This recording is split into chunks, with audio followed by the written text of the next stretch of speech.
On Wizards, your daily Washington Wizards podcast, part of the Locked On Podcast Network. Your team every day.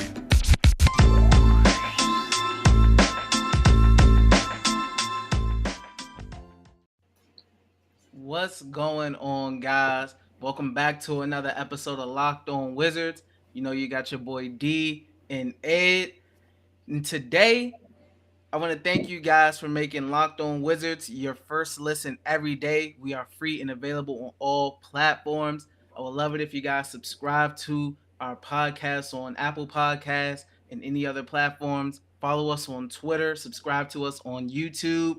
And Ed, we have today a list of topics. We're going to go over 5 things we want to see in the preseason finale. We got some Rui Hachimura news, Montrezl Harrell comments, Zach Lowe league pass rankings, and some bold predictions. So I kind of want to get your take on the 5 things you want to see in the Wizards Knicks preseason finale. Yeah, I mean, this is it. This is the dress rehearsal right here. So I'm excited. I mean, we got a game and not practice. Our first game is on Wednesday. So I'm super excited. Our first game is in less than a week. Basketball is finally here. But 5 things I'm looking for. I mean, we get a revenge game against the Knicks. I know it's preseason, but still what they did to us in our own house was ridiculous. 24 threes is unacceptable. Like I said, they would have broke their own regular season record of 3-pointers made if that was a real game. That was unacceptable. I want to see us defend the 3-pointer better, defend the corners better, and defend their guard penetration. Emmanuel quickly got to the basket very easily. Derrick Rose was able to get to the basket whenever he felt like and able to dish it off as well. I thought RJ Barrett played well. Obi Toppin, a lot of their guys were able to get it done. And I want to say Julius Randle is going to play because Julius Randle did not play last game. I do. My second thing, I want to see Bradley Beal shoot better. 1 for 11 is not – it's basically out of character. That's not him. You know, and there are going to be off nights for everybody. Not everybody's going to shoot, 50% from the floor, but 1 for 11, that can't happen for Bradley Beal. But on the flip side, it was a positive because, we were able to still have a lead while he wasn't playing well. Where last year, if he's not playing well, it was, we don't really have much of a chance to win. So that was a positive sign. Again, I want to see the effort from Daniel Gafford. I want to see another double-double for him. I want to see him not foul. I want to see him be able to have stamina and stay in the game and finish strong, rebound, do what he does best. Thirdly, I want to see Corey Kispert play better. He hasn't shot the ball well so far. Like I went over the percentages, shot 14% from the 3-point line, and I want to say he shot like 20% from the field or 30% overall from the field. No, he's a rookie. It's going to be hard for him coming in. It's not easy for rookies to come in and shooting the lights out. But I do want to see him before the first game of the season hit a couple of threes and just get more comfortable out there and improve defensively game by game. And then, like you predicted with Kyle Kuzma, I want to see Kyle Kuzma once again. So those are some individual performances. And, of course, I want to see the ball movement. The ball movement was awesome from what I saw. A lot better than last year, just moving the ball and nobody being selfish. And the ball didn't even hit the floor at one point. We were just moving the ball, moving it across the perimeter. So I love that. And then lastly, of course, the pick and roll with Gafford and Dinwiddie, and just seeing Dinwiddie be that floor general. He was our big name or big free agent pickup. So I want to see Dinwiddie. He played well. He's shooting 40% from the field, from the 3-point line in preseason, 4 for 10, small sample size. But I want to see him keep it up. If he's able to hit shots, he'll be spacing the floor. I'll make things a lot easier for Bradley Beal. Yeah, I agree with a lot of points you made. My 5, number 1, I talk about it all the time, and especially playing against a team, like you said, that just killed the Wizards from 3. My number 1 thing, it has to be better 3-point defense. Now, statistically, against the Raptors, they improved, and it was kind of by default. You don't give up 46% from 3 all the time. But I want the Wizards to really lock in on the 3-point defense. You cannot let the Knicks get hot after they just embarrassed you, like you said, in your own home. You cannot let them once again get these open looks, get comfortable from the three, and next thing you know, they start hitting all these tougher threes, these, good contested shots because you left them open earlier in the game, and now that energy kind of transferred from player to player, and now everybody kind of gets it going. And they're already home in New York. So Wizards need to lock in on the 3-point defense, definitely. I also would say for my second point, I want to see Kyle Kuzma continue to be aggressive. I want to continue to see him be comfortable shooting the three, stepping into his three-pointers, be good defensively, look in control when he has the basketball in his hands. Like I know in the first game against the Knicks, he had a play that kind of went on Twitter where he went to the basket and kind of messed. I don't know if he twisted. I don't know what happened, but it looked bad. So I want him to keep that momentum from the Raptors game going into the Knicks game so he can go into the season positive. Thirdly, like you said, Bradley Beal, same for me. I would love to see him shooting better, continue to play good team defense. I mean, and it's not too big of a deal because he's not going to go 1 for 11 from the field again. He's going to score and shoot better. So I would say specifically, I want to see a higher 3-point percentage from him from the three. That's what I would say. Thirdly, I would say Corey Kispert. I want to see a good game from him. Corey Kispert, I definitely want to see. His first game was good. His first game was impressive. He was in the starting lineup. He looked comfortable. He looked in control. But ever since the first game, he's looked pretty, I would say, rough. I would say he's looked rough for the most part, especially shooting. And I tell you this all the time. When you have a guy like Corey Kispert whose main game is shooting, you're going to be judged like Davis Bertans is judged. If you shoot well, people aren't going to complain. You had a great shooting game. You did what you got drafted to do. If you shoot poorly, people are going to be upset. You're supposed to shoot. You're the best shooter in the draft, quote unquote, and you're not shooting the ball well. People are going to have issues with that. So I hope for Corey Kispert to have a better game. Fourthly, Spencer Dinwiddie and Daniel Gafford. I just want to continue to see more of that pick and roll game. I just love seeing it every time they're on the floor. So more pick and rolls for them. And fifthly, Montrezl Harrell, keep the energy up. Just keep doing what you've been doing this whole preseason. You've been very consistent. I'm loving what I'm seeing. So those will be my 5 things right there. And before we get into the next topic, guys, I want to give a message out from our people at PrizePicks. PrizePicks has the best NBA DFS prop game on the market. PrizePicks offers more NBA props than any other DFS prop operator and offers all the superstar players as well as bench players only, recording a handful of minutes each game. PrizePicks offers any prop you can think of, from yardage to touchdowns, even interceptions thrown. All of our listeners that deposit and use our promo code will receive a 100% instant deposit match up to $100. Just be sure to use promo code NBA. You pick 2 to 5 players and an over-under on their projections, and you can win up to 10 times on any entry, and it's just you versus the projected numbers. PrizePicks allows mixed sport entries. You can take the over on LeBron combined with the under on Mahomes in the same entry, for example. Use the award-winning app on both the App Store and Google Play. Entries can be made in 60 seconds or less. It's that easy. PrizePicks is safe and offers fast withdrawals. Don't hesitate. Check out prizepicks.com and use promo code NBA, or go to your App Store and download the app today. PrizePicks is daily fantasy made easy. So, Ed, we got some Rui Hachimura news, but before we get into that, I would like to thank you guys again for making Locked On Wizards your first listen every day. Once again, we are free and available on all platforms. So, Ed, we got some Rui Hachimura news. We got an update. They say he's still going to be in the protocol, the COVID protocol, for a few more days before his return, and there's no timetable on his return. So, it sounds like he's definitely not going to be ready for the season opener. Do you kind of have a little idea on, if you were to just guess on where you think he may be back? Yeah, it's tough because they had a press conference today, and I'm reading the quote from Wes that says it's going to take some time to get Rui Hachimura up to speed. Hachimura is still going through the league's health and safety protocols before he can rejoin, but basically Wes said there's no timetable for return for Rui right now. But like you just said, I mean, I don't see him playing on Wednesday night against the Raptors.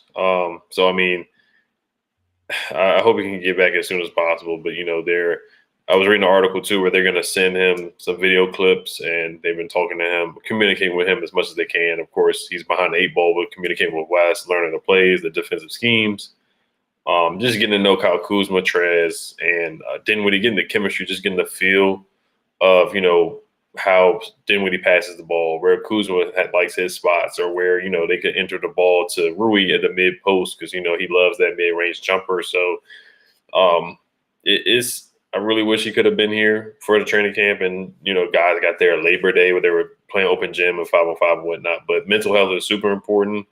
We talked about that a couple episodes before. It's super important. He had a lot of stuff on his plate in the Olympics in Japan. He's holding the torch, and then another fellow person who was competing in the Olympics as well, Naomi Osaka. She took time off as well, so it's very important to get right before the season starts. So I understand with Rui. I'm not going to say I understand, but we definitely understand where Rui is coming from, and I hope he can be back at least before Game 5. That's what I'm hoping. Yeah, and Ed pretty much hit everything on the head right there with what he said.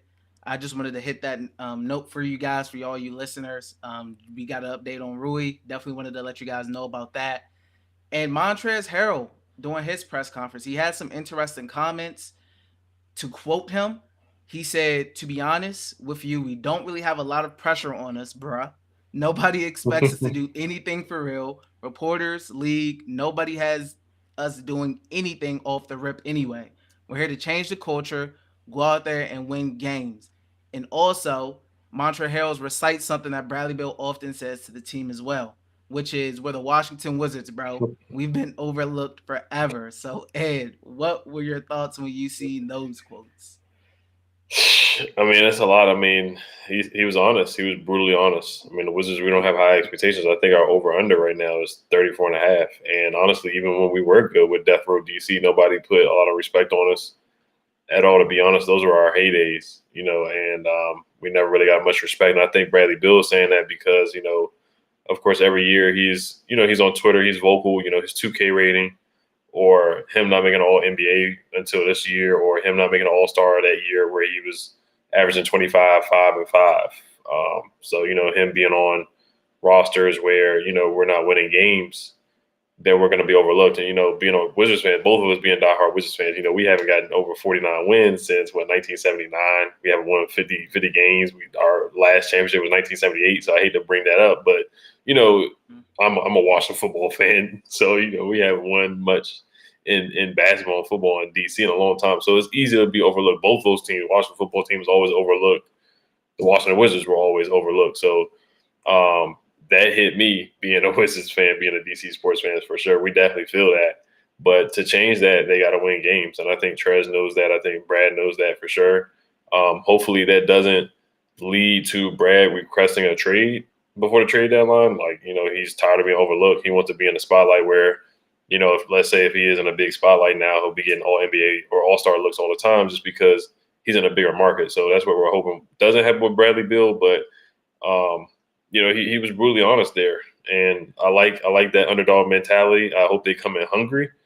Trez was the leader of that players-only meeting, so I hope they come in hungry and start fast. We got to have a start. We got to have a fast start. I don't think we can come in and be 5-10 or 0-5 starting this year. It just can't happen this year because this trade deadline is going to be super, super important, especially helping out Wes Unseld Jr. and just getting these guys together. I think we're going to have to come out to at least a 500 start through the first 10, 15 games. So they're going to have to start hot. Kuzma said it would be 20 games. We talked about that last night, where it takes 20 games to gel, and Montrezl didn't agree with that.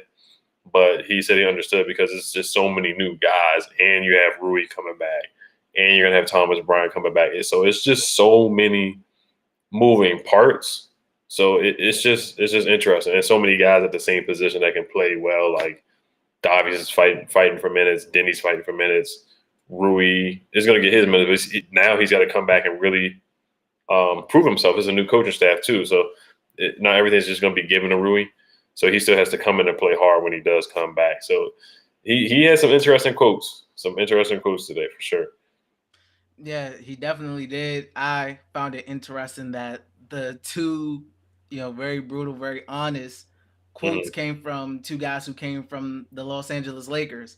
And it's not surprising at all because when I spoke about the Kyle Kuzma quotes, you got two guys coming from Los Angeles, a big market, coming from playing with LeBron James, the most scrutinized player in NBA today, is to go from that to the Washington Wizards Mm-hmm. is not surprising. It's the truth, and they realize it and they understand that as well. And as Bradley Bill says, as far as we're the Washington Wizards, we've been overlooked forever. I think that it's definitely truth, but I'm not going to act like the Wizards have just been one of those very, very good teams that Right, just right. continue to get disrespected. Like you said, the DC Death Row were the Wizards' heydays, and that team, their high point was Game 7 of the second round, which they lost. So it's very understandable as to why the Wizards have been overlooked. And Brad has complained, like you said, about the 2K rating and All-Star snubs in the past and All-NBA snubs in the past, etc. Like you said, they got to start fast. I think that's a very key point. They have to start fast because if they don't, the fans they're gonna start feeling same old, same old. The energy is Right. going to be down. I think if they really want to turn things around as far as this organization, the feeling from the fans, the energy around the building, they got to start off fast. They do. They have a good amount of veterans on that team now. They have good depth, good serviceable players at every position on the team. I think they got what it takes to start off fast and start off decent. So I agree with Montrezl Harrell. What he said was a fact. And once again, I just think it's telling how the two guys that came from playing with LeBron James and in two really big markets coming to smaller markets have been the ones that made the very honest quotes. But before we get into our next segment, guys, I want to give a message to you from our friends at Theragun. Don't let the stress of daily life weigh on your body. Whether you're an athlete, an elite athlete, or someone like me just trying to make it through the day tension free, Theragun can help. Theragun is handheld percussive therapy device that releases your deepest muscle tension using a scientifically calibrated combo of depth, speed, and power. And it's as quiet as an electric toothbrush. The Gen 4 Theragun doesn't just feel good, it gets to the source of the pain by releasing tension using Theragun's signature percussive therapy, which goes 60% deeper than vibration alone. Whether you want to treat your muscle tension from working out, an injury, or just the stresses of everyday life, there's no substitute for the Theragun Gen 4. The OLED screen and the design makes you feel like you're holding something from the future. Just go to their site and check it out, and the Theragun app learns from your behaviors and suggests guided routines. Theragun is trusted by 250 professional sports teams like Real Madrid and elite athletes like Paul George, DeAndre Hopkins, Maria Sharapova, hundreds of thousands of customers, and me. I work at a Best Buy, so I have a Theragun. It works. I work in a warehouse lifting stuff. It definitely works. It releases the muscles and all the tension. I love it. You can try Theragun for 30 days starting at only $199. Go to therabody.com/locked on right now and get your Gen 4 Theragun today. That's therabody.com/locked on. Therabody.com/locked on. And we also have a message from our friends at Built Bar. Did you know that Built Bar has so many delicious flavors? There's something for everyone. They have coconut, cherry barcia, raspberry, mint brownie, double chocolate, salted caramel, strawberry, orange, cookies and cream, German chocolate. I am a huge salted caramel guy. I love it. It tastes delicious. Not only are Built Bar flavors the best tasting, but they're healthy too. You can check out the macros: 17 to 18 grams of protein, calories ranging from 130 to 180, only 45 grams of sugar, and only 45 grams of net carbs. It's amazing flavors, all tasty, all healthy. You can order today and get the grasshopper cookie or raspberry or whatever you like, or the salted caramel, which I prefer. Built Bar is the official protein bar of the U.S. track and field team as well. You can go to built.com and use promo code LOCKED15 and you'll get 50% off your order. That's promo code LOCKED15 at built.com to get 15% off of your order. Now, Ed, we just talked about the Montrezl Harrell comments, and I know you wanted to speak on some expectations. We've been hyping Montrezl Harrell up. A lot of fans have been excited. It is easy to see him becoming a fan favorite fast with the way he plays and the energy he brings to the table. So, what are your expectations for Montrezl Harrell this season? Yeah, so I wanted to look up his because somebody commented on our last video and they said that they don't like Trez because they said he was a minus 20 last night. And my expectations for Trez is, I think he's capable of averaging, 15. I think he's capable of averaging 18, honestly, when he was the sixth man of the year. I think, but with this team, I see him averaging, 15 and about 6 or 7 boards a game. And that's really good. That's probably mixed in with a couple of double doubles, some blocks, some nights where he does dominate. But there are flaws to his game where, Frank Vogel didn't play him much in the fourth quarter because he does struggle defensively against, taller bigs. He doesn't stretch the floor. Different things like that. And the same thing happened with the Clippers in the playoffs. When the game slows down, he struggles with that.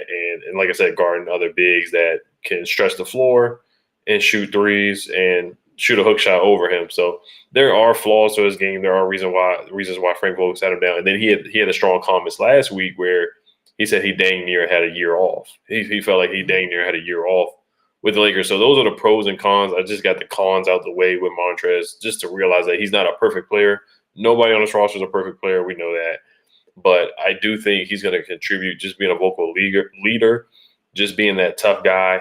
I think he's going to be that Markieff Morris. Like we bring up the Death Row DC team. I don't think this team really compares to the Death Row DC. I'm not saying that the Death Row DC team is way better than this team, but it's definitely a different, it's a way different roster, way different dynamic. But for that role for Trez, I think it is kind of that Markieff Morris role. But Trez is going to come in and he's going to play hard. He's going to body guys, push guys around. He's going to be that mean guy, that tough guy for us. And he's going to be reliable in the post. He has a bevy of moves in the post. He has a hook shot up and under, which he showed in the preseason game against the Raptors, finishing around the rim. He can get up and catch a lob. He can finish around the rim. He plays above the rim as well. And I like what he saw. He's a good pick and roll rim running guy. And I think he's going to get a lot of playing time. Like I said before with Gafford, sometimes he will get in foul trouble. I knock on wood. I'm hoping he doesn't.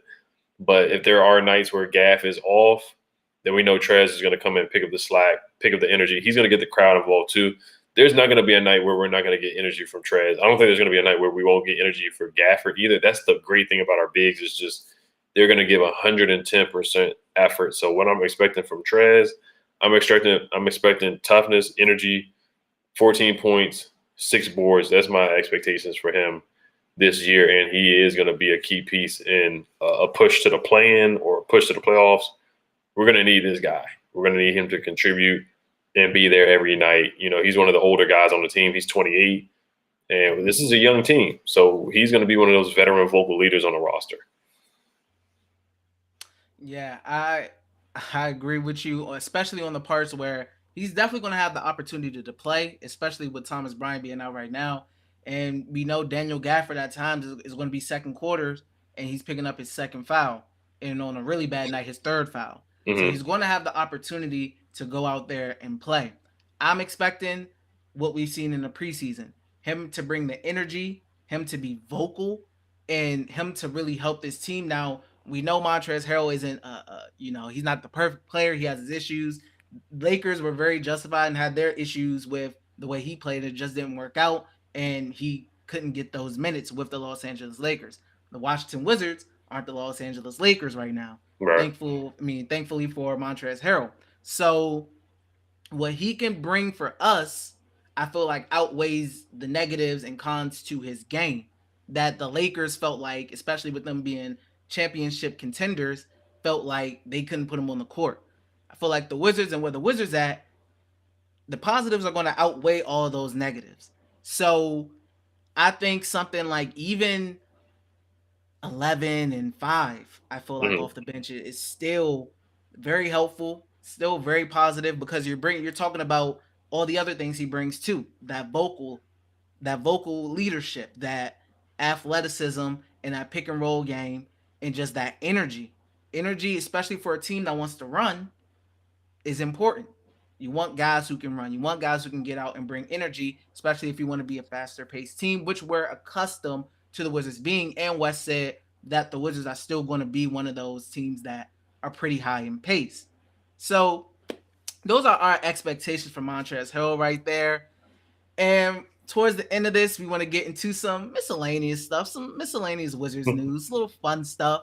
Zach Lowe dropped his league pass rankings. These aren't power rankings. These are just rankings on watchability and his thoughts on teams. And the Wizards ranked 23rd out of 30. What do you feel about that? How do you feel about that? It's all because we don't have a superstar.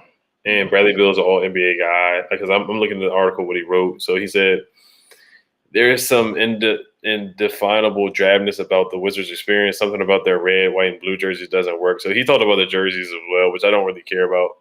But he said Bradley Beal's an electric scorer with an old school mid-range smooth game. He and Spencer Dinwiddie should amp up the pace and take turns spreading the pick and roll with shooters spotting up around an army of nasty diamond like Gafford, Montrezl, and eventually Thomas Bryant.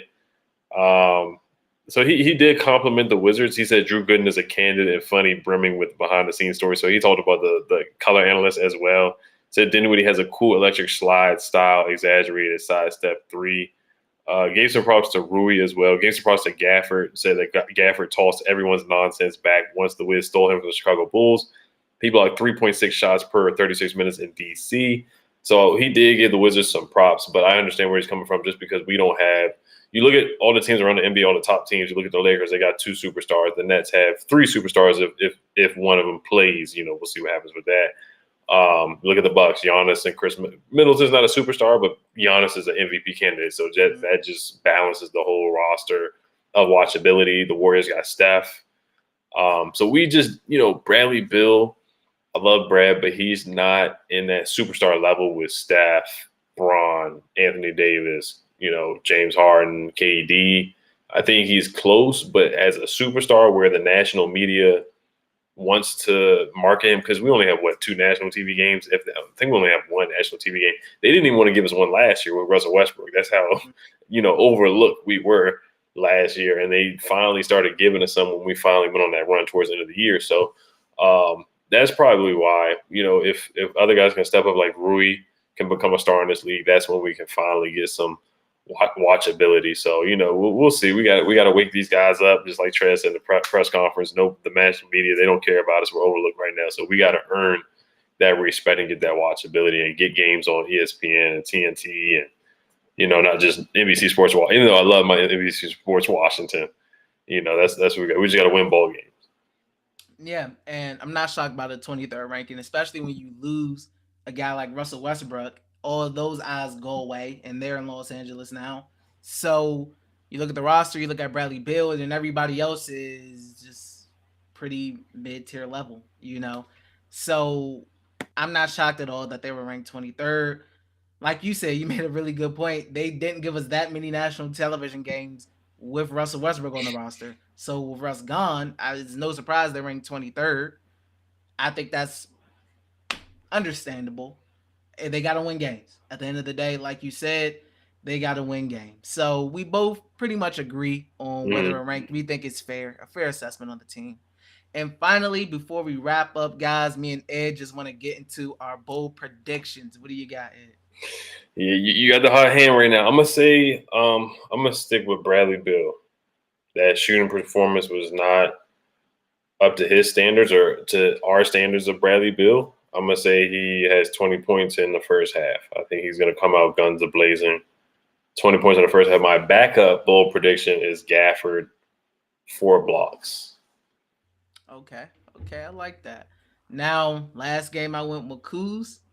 This game, I'm going to go with the rookie Corey Kispert to have just his best game of the preseason right here. I'm looking at 50% from the three, maybe above 50% from the three. We can say about 13 points in general. So I think that's pretty modest, especially from what he has performed like in his last two preseason games. I think that's fair. I think that's pretty bold. 50%. I would say maybe even over 50% from the three. And this isn't from the field. I'm talking about from the three. So that's what I would go with Corey Kispert. And guys, I want to thank you all again for making Locked On Wizards your first listen every day. Next episode, we will be going over the Wizards Knicks preseason finale game. And I want you to make your second listen Locked On Fantasy Basketball with Josh Lloyd. He hosts the #1 daily fantasy basketball show on the planet. It's free and available on all platforms. So once again, guys, I would love if you subscribe on Apple Podcasts and every other platform. And follow us Locked On Wizards on Twitter and on YouTube. And that's all I got for you guys today. We will see you next time. Yes, sir. Hell to the Wizards. All peace.